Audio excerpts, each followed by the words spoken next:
Jean-Noël de Galzin, bonjour. Est-ce que vous pouvez présenter Walix? Bonjour Site Emploi. Effectivement, Walix est un éditeur de logiciels spécialisé dans la sécurité des systèmes d'information et la gestion de l'infrastructure. En particulier, notre mission, c'est de mettre la gestion des accès, la simplification des mots de passe et la traçabilité au cœur de la sécurité des systèmes d'information. Donc Walix, c'est un éditeur qui a maintenant 5 ans et qui regroupe une centaine de clients qui sont soit des grandes entreprises, soit des collectivités locales, des PME, qui nous confient toute ou partie de leur sécurité et qui consomment soit à travers des services managés, qui est le premier métier de l'entreprise, soit à travers une offre de logiciels de sécurité. Et deux produits en particulier qui sont le Total Secure, un produit de protection des réseaux unifié que nous éditons depuis le début de la société, et une seconde solution qui s'appelle Walix Admin Bastion, et dont la version aujourd'hui est la version 1.2, et qui est le produit de gestion des accès et de traçabilité. Je peux finir simplement en disant que notre particularité, c'est également de nous développer à partir d'une stratégie technologique orientée sur les logiciels libres et les méthodologies de développement open source. Alors aujourd'hui, éditeur français, l'international, c'est pour quand? Alors aujourd'hui, nous sommes effectivement éditeurs français et nous resterons un éditeur français. Nous sommes basés à Paris et nous sommes développés jusqu'à présent sur un modèle direct. Depuis le dernier trimestre 2008, nous avons initié une démarche de vente indirecte avec la mise en place de premiers partenariats stratégiques et nous développons ça de manière un peu plus importante aujourd'hui pour développer notre offre logicielle et l'adresser à des entreprises à travers un réseau de revendeurs. Et nous avons prévu cette année de lancer une première vague de développement toujours en modèle indirect sur l'Europe. Nous avons pour ça recruté une personne qui va spécialement adresser plusieurs marchés européens. Donc c'est une démarche qui va nous préoccuper sur l'année 2009 et qui est un fort développement stratégique, un fort objectif sur l'année. Et par ailleurs, nous envisageons également, à partir du dernier trimestre 2009, une fois le vent ayant balayé les nuages de la crise dont on parle beaucoup actuellement, nous espérons pouvoir nous lancer aux États-Unis, ce qui sera donc un fort axe de développement pour l'année 2010. Alors je rebondis sur la notion de crise. La crise, on la connaît. Cela dit, la crise dans la sécurité informatique, elle est peut-être moindre. Et comment vous abordez justement 2009 et d'autres projets peut-être que vous avez? Alors, jusqu'à présent, nous n'avons pas eu de conséquences importantes de la crise sensibles sur une baisse de chiffre d'affaires ou quoi que ce soit. Donc pour l'instant, l'entreprise se porte bien. On a bien fini l'année 2008. L'année 2009 se présente également sous de bons auspices. On a renouvelé 80% de nos contrats pour le moment et nous avons des perspectives de croissance importantes, notamment à travers le développement de nos partenaires. Alors, la crise est-elle bonne pour la sécurité informatique? La crise n'est bonne pour personne. Bon.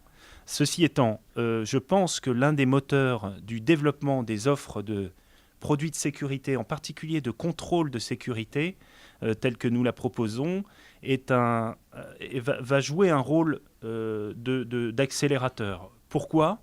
Parce que, effectivement, il peut y avoir un frein du côté des achats dans un premier temps pour s'équiper de solutions, de produits informatiques qui peuvent paraître ne pas être essentiels du point de vue des achats. Je pense néanmoins que le poids des réglementations financières, le poids des réglementations dans le monde de la santé, le besoin d'élever le niveau de qualité de tous les fournisseurs de services envers leurs clients, va pousser à contrôler davantage l'utilisation de différents types de services, et en particulier des services informatiques, et qu'à ce titre, le poids de la réglementation, la mise en conformité, va être un booster pour l'achat de produits de sécurité.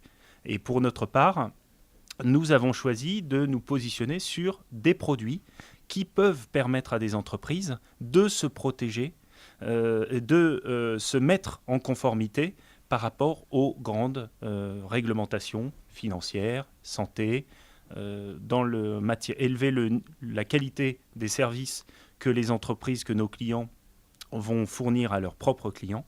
Donc je pense qu'on peut, bien sûr, on ne peut pas dire qu'on va profiter de la crise. Ceci étant, je pense que la crise ne peut empêcher les entreprises de se fournir en logiciels de sécurité. Jean-Noël de Galzin, merci. Une dernière question. Jean-Noël de Galzin, est-ce que vous pouvez parler de votre parcours et de votre esprit d'entrepreneur? Alors, en fait, mon parcours, c'est que j'ai effectivement entrepris depuis un certain temps. On va dire que après mes études en faculté, je me suis lancé dans la production audiovisuelle, qui a été un premier domaine qui m'a fortement attiré, et pour des raisons liées au contenu, donc l'histoire, la philosophie, et pour la mise en œuvre de ces contenus dans des œuvres audiovisuelles.